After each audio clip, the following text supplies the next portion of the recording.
Israël a peut-être tenté de censurer toutes les vidéos montrant les missiles s'abattre sur ces villes, mais voilà ce qu'ils ne veulent surtout pas que tu vois.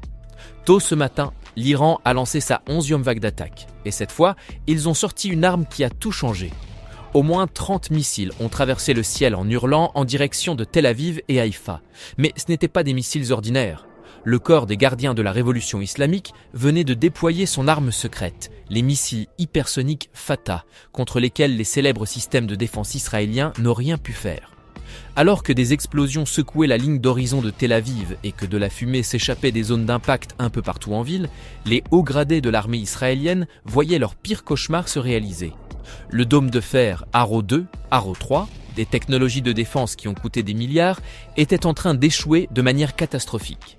Les médias d'État iraniens ont publié des images montrant exactement comment leurs missiles ont traversé les défenses israéliennes comme si elles n'existaient même pas.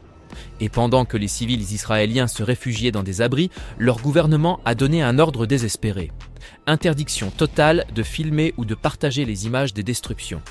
Ils savaient que le monde ne devait pas voir à quel point ils étaient devenus vulnérables. Mais le moment le plus glaçant, c'est quand le guide suprême iranien, l'ayatollah Khamenei, a posté un message qui a fait trembler toute la région. En seulement 4 mots, il a déclaré « La bataille a commencé ». Ce n'était plus juste une escarmouche de plus dans un vieux conflit, c'était l'annonce claire que l'Iran en avait fini avec la défense. Et l'arme choisie pour marquer ce tournant, le missile hypersonique Fatah 1. Une arme si avancée qu'elle est en train de réécrire toutes les règles de la guerre au Moyen-Orient. Se déplaçant à des vitesses entre Mach 13 et Mach 15, ces missiles filent à plus de 11 000 km/h. Pour te donner une idée, une fois détectés par les radars israéliens, il reste moins de 60 secondes aux défenseurs pour réagir. Mais ce qui fait vraiment peur, c'est que ces missiles ne suivent pas une trajectoire prévisible comme les missiles balistiques classiques. Ils manœuvrent, esquivent, changent de cap en plein vol. Les analystes militaires qui ont étudié les trajectoires des frappes ont découvert quelque chose de terrifiant pour tout commandant israélien. Rien qu'un seul quartier de Tel Aviv a vu 80 bâtiments endommagés, dont 22 au bord de l'effondrement. Les rares images qui ont fuité montrent des immeubles d'habitation entiers éventrés, des voitures écrasées sous les décombres, des familles fuyant avec ce qu'elles pouvaient emporter. Et ce n'est pas fini. Les missiles iraniens n'ont pas frappé au hasard, ils ont touché avec une précision chirurgicale. La raffinerie de pétrole de Haïfa, un site crucial pour les infrastructures israéliennes, a pris un coup direct qui a arrêté toute activité. Les dégâts économiques sont monstrueux. Le journal israélien The Marker a révélé que chaque nuit de défense antimissile coûte à Israël 1 milliard de shekels, soit environ 285 millions de dollars. Et pourquoi ? L'expert en défense Yehoshua Kaliski a reconnu que malgré un taux d'interception de 95% sur les missiles classiques, ces engins hypersoniques sont d'un autre niveau. La vitesse n'est pas ce qui compte le plus, a-t-il expliqué, c'est la capacité de manœuvre, et ces missiles n'ont rien à voir avec ce qu'on connaît. La triste réalité, le bouclier de défense israélien à plusieurs milliards vient de devenir complètement obsolète, du jour au lendemain. Mais alors qu'on pensait qu'Israël faisait face à cette menace seul, un coup de fil a tout changé. Pendant 1h20, Donald Trump et Benjamin Netanyahou ont discuté de ce que des sources qualifient de décision la plus lourde de conséquences de toute la présidence de Trump. Et ce qui est sorti de cet appel a choqué même les diplomates les plus chevronnés. Trump n'a pas simplement offert son soutien, il a lancé un ultimatum que personne n'avait vu venir. Reddition sans condition, a posté Trump en lettres capitales sur les réseaux sociaux directement adressées à l'Iran. Mais il ne s'est pas arrêté là. Dans une suite glaçante, il a révélé quelque chose qui a plongé les responsables iraniens dans la panique. On sait exactement où se cache le soi-disant guide suprême. C'est une cible facile, mais il est en sécurité là-bas. On ne va pas l'éliminer, le tuer entre guillemets. Du moins, pas pour l'instant. Le message était limpide. L'Amérique avait Khamenei dans sa ligne de mire.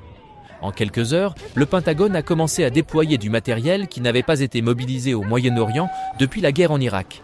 Des chasseurs F-22 Raptor, des F-35 Lightning et le groupe aéronaval du USS Nimitz ont tous reçu l'ordre de se déployer. Mais ce qui a vraiment inquiété les analystes militaires, c'est que Trump a donné à l'Iran exactement 2 semaines. 2 semaines pour se rendre ou subir toute la puissance de l'armée américaine. Il a même appelé les 9,5 millions d'habitants de Téhéran à évacuer immédiatement et courtant sa participation au sommet du G7 pour rentrer en urgence à la Maison-Blanche.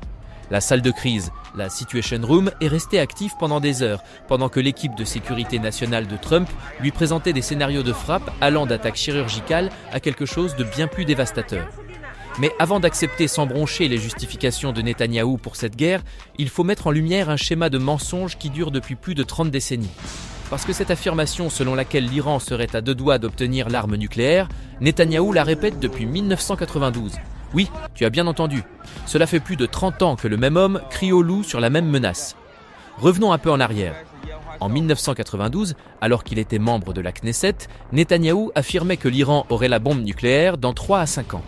En 1996, devant le Congrès américain, il parlait de conséquences catastrophiques, car l'échéance approchait dangereusement. En 2002, il est revenu au Congrès, déclarant que l'Iran avait des centrifugeuses grosses comme des machines à laver, des propos totalement infondés. En 2009, il a dit à des membres du Congrès en visite que l'Iran était à 1 ou 2 ans maximum.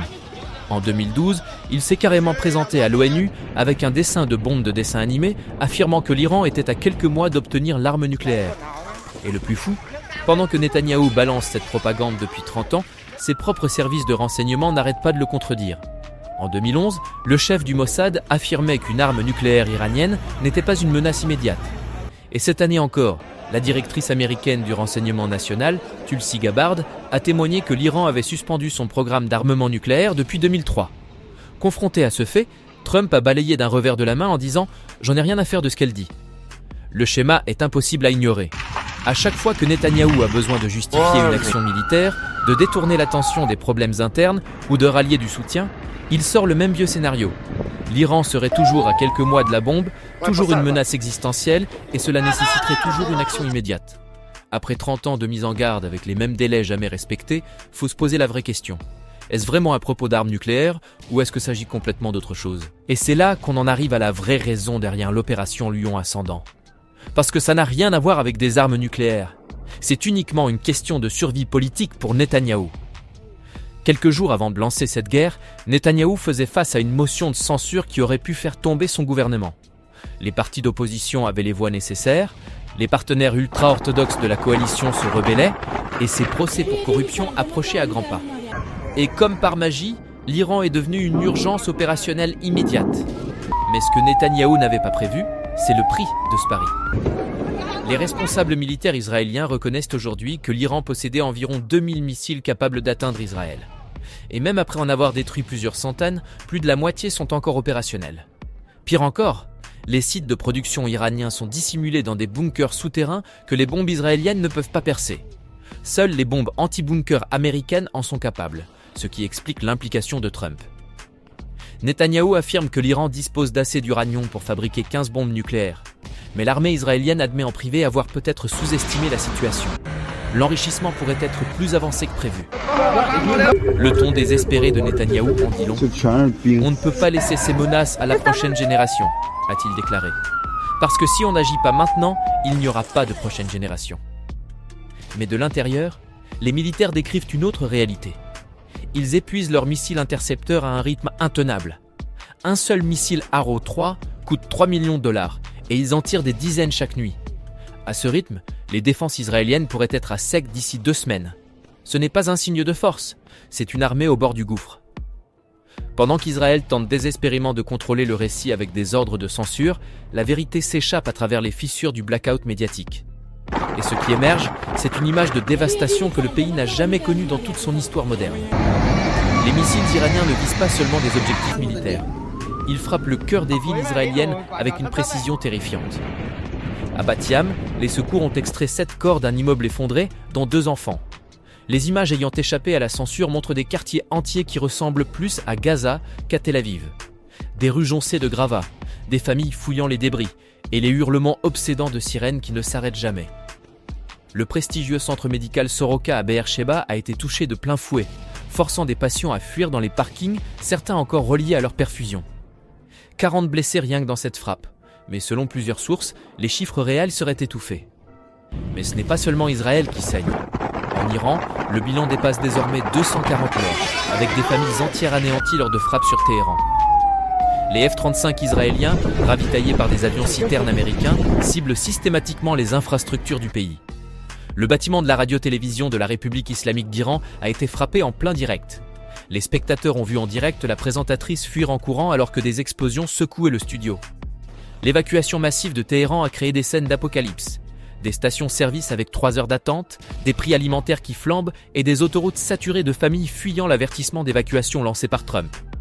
Un habitant a décrit la situation ainsi. C'est comme le jour du jugement. Tous ceux qui peuvent fuir, fuient. Et dans ce chaos, une autre question refait surface. Qui contrôle encore la situation ? Dans les rues de Tel Aviv, les sirènes d'alerte retentissent jusqu'à 8 fois par jour. Les écoles sont fermées, les lignes de métro suspendues et l'aéroport Ben Gourion ne fonctionne plus que pour les vols militaires et humanitaires. Le gouvernement tente de rassurer la population avec des communiqués laconiques, mais l'inquiétude grandit. Même les partisans les plus fidèles de Netanyahou commencent à douter. Est-ce vraiment une guerre pour la survie d'Israël ou pour sauver un homme de la disgrâce politique ? Les images en provenance de Haïfa sont tout aussi alarmantes. Une frappe a complètement ravagé un terminal portuaire, déclenchant des incendies si intenses qu'on pouvait les voir depuis les collines de Nazareth. Plusieurs centaines de pompiers se sont battus pendant des heures pour contenir les flammes, pendant que les habitants évacuaient dans la panique. Les hôpitaux de la région, déjà surchargés, improvisent des unités d'urgence dans des parkings et des écoles. Une infirmière de l'hôpital Rambam a confié « On n'a jamais vu ça. Même pendant la guerre du Liban, c'était pas aussi violent. » Et pourtant, la riposte continue. En représailles aux frappes sur Beersheba, les forces iraniennes ont lancé une nouvelle salve de missiles en direction de Jérusalem. 2 d'entre eux ont été interceptés par le dôme de fer, mais le 3e a explosé près du mont Herzl, brisant les vitres de l'université voisine et blessant plusieurs étudiants. À quelques mètres de là, un cimetière militaire a été partiellement détruit. Les images de tombes dévastées diffusées clandestinement ont provoqué une onde de choc dans tout le pays. L'administration Biden appelle au calme, mais dans les coulisses, l'escalade semble inévitable. Des sources proches du département d'État révèlent que les États-Unis ont placé 2000 Marines en alerte maximale, prêts à être déployés dans la région. La base aérienne d'Incirlik en Turquie fonctionne à plein régime. Le porte-avions USS Gerald Ford, actuellement en Méditerranée orientale, a reçu l'ordre de se rapprocher des côtes israéliennes. Pendant ce temps, la population civile, en Israël comme en Iran, paye le prix fort. À Téhéran, un missile israélien a frappé une école primaire dans le quartier de Tajrish. Les secours ont retrouvé les corps de 11 enfants et de 3 enseignantes. Le gouvernement iranien accuse Washington d'être complice en fournissant les moyens logistiques aux frappes. Dans les rues, la colère monte. Des centaines de milliers de manifestants scandent « Mort à l'Amérique » et appellent à des représailles immédiates. Mais au-delà des slogans, la peur est omniprésente. Un père de famille à Téhéran témoigne « J'ai vu la guerre à la télé toute ma vie. Aujourd'hui, elle est dans mon salon. » À Jérusalem, une mère confie qu'elle dort dans sa voiture avec ses enfants, trop effrayés pour rester dans un immeuble. La guerre est partout, mais la vérité reste prisonnière des discours officiels, noyée dans les récits de propagande. Une chose est certaine, ce conflit ne fait que commencer.